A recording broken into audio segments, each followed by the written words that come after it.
السلام علیکم، میں ہوں روشن الدین دیامری۔ ناظرین، کسی بھی سوسائٹی میں انصاف کا نظام نہ ہو تو وہ سوسائٹی کبھی بھی ترقی نہیں کرتی۔ اگر کسی ریاست کی آپ بات کر لیں تو ریاست میں انصاف کا نظام نہ ہو تو وہ ریاست کبھی ترقی نہیں کر سکتی۔ اگر جس ریاست میں انصاف کا معیار دوہرا ہو وہ ریاست تو تباہی کے دانے پہ ہوتی ہے۔ اگر آپ پاکستان کے نظام انصاف کو دیکھ لیں تو یہ ایک دوہرے انصاف کا نظام اس ملک میں ہے۔ پاکستان کا جو عدالتی نظام ہے، اس نظام میں ایک عام آدمی، ایک غریب اور ایک مفلوج کے لیے کوئی جگہ نہیں ہے۔ اگر آپ سرمایہ دار، جاگیردار، وڈیرے ہیں یا آپ کے پاس جو ریاستی طاقت ہے تو آپ اس انصاف کو اپنے جوتے کے نوک پہ رکھ سکتے ہیں۔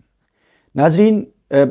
پاکستان کے عدالتی نظام کو یا پاکستان میں جو انصاف کا سسٹم ہے اس کو سمجھنے کے لیے آپ کو زیادہ تحقیق کرنے کی ضرورت نہیں ہے۔ آپ صرف گزشتہ 5 سالوں کے دوران جو کیسز ہیں اس کے حوالے سے تھوڑی سی اسٹڈی کر لیں تو آپ کو سمجھ آ جائے گی کہ ہمارا عدالتی نظام کس قدر ناقص اور گھٹیا ترین ہے۔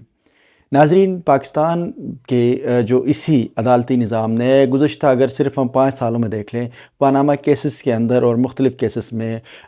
اس وقت کے وزیر اعظم میاں محمد نواز شریف کو نااہل قرار دے کر اس کو گھر بھیجا گیا۔ تو اس کے بعد ان کے اوپر مختلف قسم کے ٹرائلز میں ان کو سزائیں ہوئی اور ان کو ایک لمبے عرصے کے لیے جیل میں ڈالا گیا، جس کے بعد انہوں نے وہ کوئی معاہدے کے تحت یہاں سے میڈیکل گراؤنڈ پہ وہ برطانیہ چلے گئے۔ اب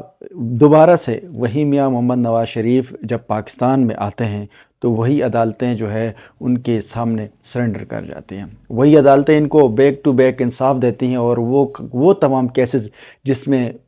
میاں محمد نواز شریف کو سخت سے سخت سزائیں دی گئی تھی، وہ تمام کے تمام کیسے چھو منتر کی طرح سارے کے ساروں سے اس کو ضمانتیں مل جاتی ہیں اور بہت سارے کیسز میں وہ ڈسچارج کیا جاتا ہے۔ ناظرین، دوسری طرف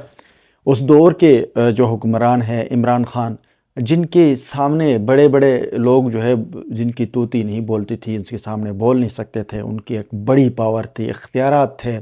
اور اس وقت کے جو اپوزیشن تھی ان کے سامنے ان کی بہت پاور تھی، لیکن جیسے ہی ان کی 3 سال کی حکومتوں کے بعد ان کو حکومت سے اتارا گیا، اسی ہی عمران خان کے اوپر 220 سے زیادہ کیسز بنائے گئے، جس میں پنسل سے چوری سے لے کر ریاست کے خلاف جو ہے اشتعال انگیزی کے حوالے سے پتہ نہیں کیا کیا کیسز ان کے اوپر بنائے گئے۔ یہی عدالتیں ان کو ابھی انصاف نہیں دے پا رہی، چونکہ ہمارے عدالتیں انصاف کی بنیاد پر تو چل ہی نہیں رہی ہیں۔ اگر انصاف کے بنیاد پر ہوتا تو انہی عدالتوں میں ایک غریب، ایک کھاری، ایک مزدور کے بچے کو بھی انصاف اتنا ہی سپیڈ سے ملتا جس طرح سے آج کے دور میں نواز شریف کو ملتے ہیں یا پچھلے دور میں عمران خان اس سے پہلے کسی اور حکمران کو، کسی فوجی حکمران کو ملتے تھے۔ ناظرین، ہمارا ملک کا جو نظام ہے یہ دوہرا نظام ہے۔ اس عدالتی نظام کی وجہ سے ملک میں لوگوں کا اس عدالتوں سے بھروسہ ختم ہو گیا، جس کی وجہ سے اکثر و بیشتر لوگ اپنے فیصلے خود کرتے ہیں۔ پاکستان کی ان تھرڈ کلاس عدالتوں کی وجہ سے یا ان عدالتوں کے اس تھرڈ کلاس سسٹم کی وجہ سے آپ کے ملک میں کبھی ترقی نہیں ہو سکتی۔ ملک میں جب تک عادلانہ نظام اور انصاف کی بنیادوں کے اوپر فیصلے نہیں ہوں گے، ہمارے عدالتیں حق اور سچ کے بنیاد کے اوپر بات نہیں کریں گے تو مسائل حل نہیں ہوں گے۔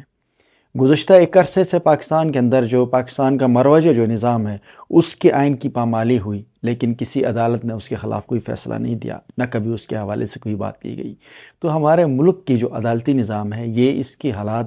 بد سے بدتر ہوتے جا رہے ہیں۔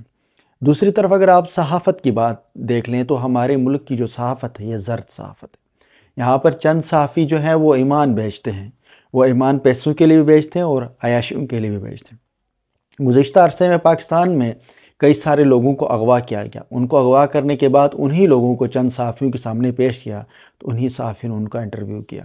اور ایک ایسے جو ہے اس انٹرویوز کو اس طرح سے پیش کیا گیا جیسے کہ کوئی